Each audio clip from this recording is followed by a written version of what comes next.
Alors, mesdames et messieurs, camarades et amis, je vous souhaite la bienvenue au nom de l'Association québécoise des organismes de coopération internationale.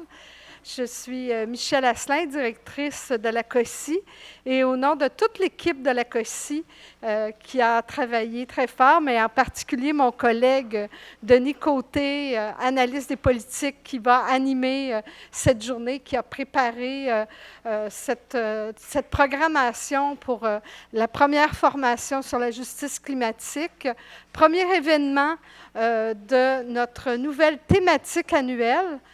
Vous savez que lorsque les membres de la COSI ont adopté une nouvelle planification stratégique qui va nous mener jusqu'en 2023, nous avons convenu de choisir une thématique annuelle afin de mieux concerter l'ensemble de nos activités d'éducation à la citoyenneté mondiale, que ce soit autour des Journées québécoises, la solidarité internationale qui ont lieu en novembre de chaque année, ou la semaine du développement international qui a lieu en hiver, mais aussi une foule d'activités et aussi des campagnes d'engagement et de plaidoyer menées, entre autres, par le Comité québécois Femmes et Développement.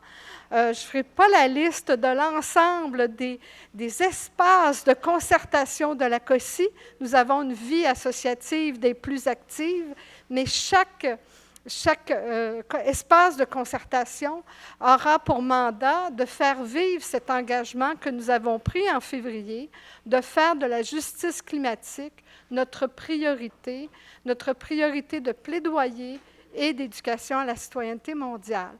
Alors, on est très fiers de démarrer par une formation invitant tous les membres de la COSI, passant par tous les groupes, comités de travail.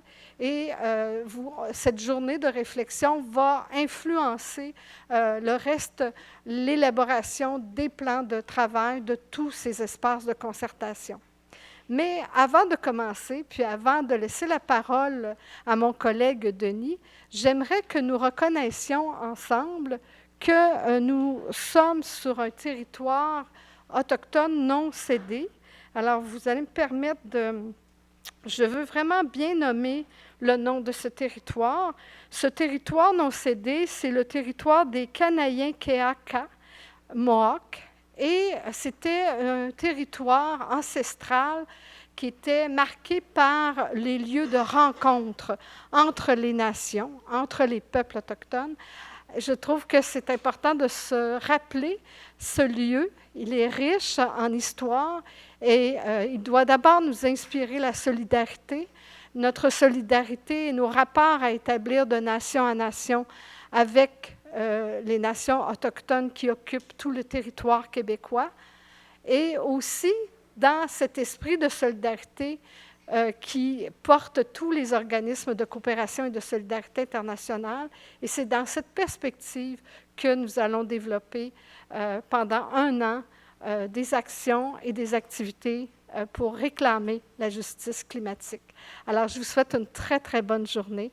Merci d'être là. Et je salue en même temps les personnes qui vont suivre à distance cette formation.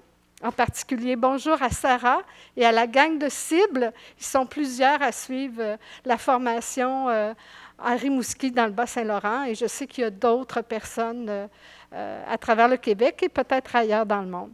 Merci. Bonjour à vous aussi. Au revoir.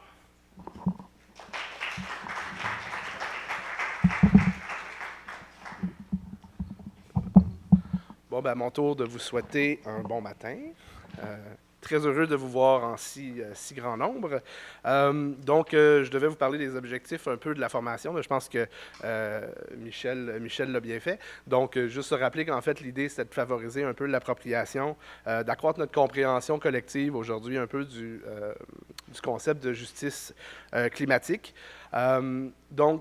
Michel a parlé de la web-diffusion. Effectivement, c'est web-diffusé, mais c'est aussi enregistré aujourd'hui, ce qui fait que les gens qui n'auront pas eu l'occasion d'être ici ou de suivre par la web-diffusion, tout va être mis par la suite là, en petite capsule par présentation sur la chaîne YouTube de la COSI. Donc, vous pourrez, c'est quelque chose auquel vous pourrez vous référer plus tard si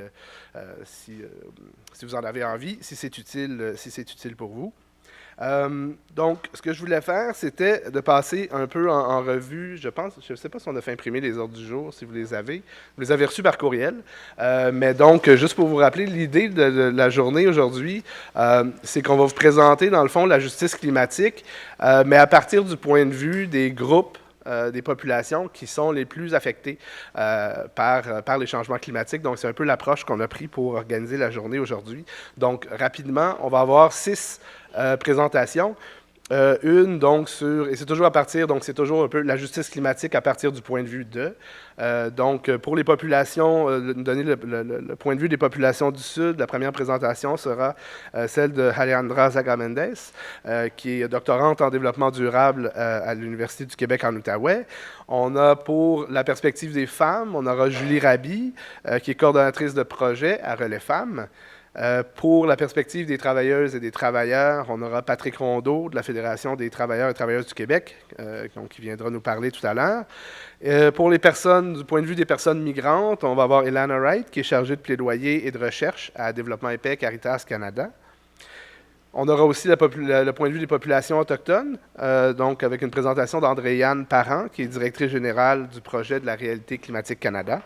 Et finalement, donc la dernière présentation sera celle d'Isabelle Lhéritier, qui est chargée de mobilisation à Greenpeace Canada, et ce sera particulièrement sur la perspective des jeunes. Par la suite, il y aura donc, on aura une période d'atelier d'1 heure environ. Donc, vous aurez la liste. Il y a 3 questions auxquelles on vous demandera de répondre en petits groupes. Il y a déjà des animatrices et des preneuses de notes qui ont été identifiées pour chacun de ces sous-groupes-là. Vous serez divisés en 5 groupes, mais on reviendra le plus spécifiquement sur les consignes pour l'atelier tout à l'heure. Mais peut-être juste avant, je vais juste vous expliquer la façon dont on va fonctionner, parce que là, ça va être 6 présentations consécutives. Donc, ça ne vous donne pas beaucoup de temps pour interagir pendant ces 6 présentations-là. Donc, la façon dont on va fonctionner, et le temps est assez serré, donc ça, c'est de ma faute. Là, quand vous remplirez l'évaluation, si vous trouvez que c'était trop serré, vous pouvez m'écrire directement un courriel. Puis, mais bon, je trouvais qu'on avait comme tellement une belle liste de conférencières et conférenciers que c'était difficile de choisir. Alors, donc, l'idée, c'est que chaque présentation va durer 20 minutes. Après le 20 minutes, on va vous donner un 5 minutes juste pour vite réagir avec les gens en arrière, en avant, à côté, à gauche, à droite, juste pour peut-être dire ce qui vous a frappé ou ce que vous retenez de la présentation, juste un petit buzz de 5 minutes. Pendant ce buzz-là, pour accélérer là, les choses, ce que je vais faire, je vais avoir des petits papiers de couleur. Pas ceux-là, ça c'est pour les conférences. Mais je vais avoir 3 petits papiers, donc dans le fond, on va prendre 3 questions par intervenant. On va les prendre en bloc, les 3 questions à la fois. Donc, pendant le buzz, là, le petit 5 minutes, si vous pensez que vous avez une question que vous aimeriez poser à notre intervenante ou notre intervenant, levez la main et moi, je vais vous porter un de ces petits papiers-là. Quand j'aurai distribué les 3, ben c'est ça. Il n'y aura pas d'autres questions, à moins que soudainement on ait plein de temps dans l'ordre du jour, mais c'est rarement le cas. Et donc, puis on va favoriser, là, évidemment, là, il va y avoir 6 périodes comme ça, donc on va favoriser les gens qui n'ont pas déjà posé une question. Là.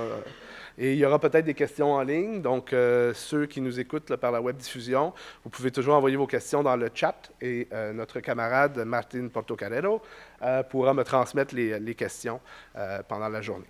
Donc, ça va pour ça. Et donc, par la suite, dans le fond, on va prendre... vous viendrez poser des questions au micro. Celui-là, on va le replacer ici. Il y en a un autre là-bas.